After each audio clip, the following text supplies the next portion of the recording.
In today's video, I'm going to teach you how to log into Microsoft Outlook email on desktop. By the end, you'll be comfortably signed in and ready to read and send mail using a secure, reliable process. All you need is a web browser and your Microsoft account credentials. First, open your preferred browser and go to Outlook.com. Typing the address directly is the quickest way to avoid any confusing search results. When the page loads, take a second to confirm you're on the official Microsoft site. You should see a secure lock icon in the address bar and a Microsoft branded layout. If the page doesn't look right, refresh or re-enter the address. This is also a great moment to bookmark the page so you can return to your inbox with a single click next time.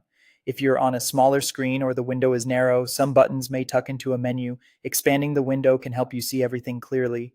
Next, click the Sign In button in the top right corner. If you're already signed into another Microsoft service in this browser, Outlook may recognize you and either take you straight to your inbox or show an account picker. If you see multiple accounts, choose the one associated with your Outlook email. If it's not listed, select the option to sign in with a different account.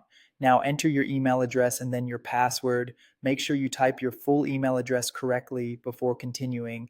After you enter your address, some work or school accounts may redirect you to an organization branded sign in page.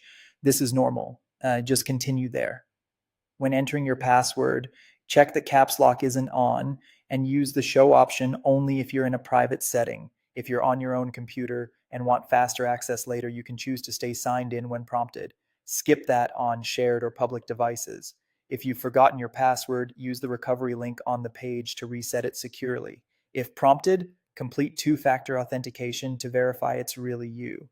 Depending on how your account is set up, you might approve a notification in an authenticator app, enter a code sent to a registered device, or provide a code generated by your security method. Pick the method you have access to right now and follow the on-screen instructions.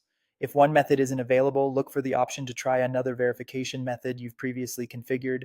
Once verification completes, your Outlook inbox will open. That's it. You're successfully logged in and ready to go.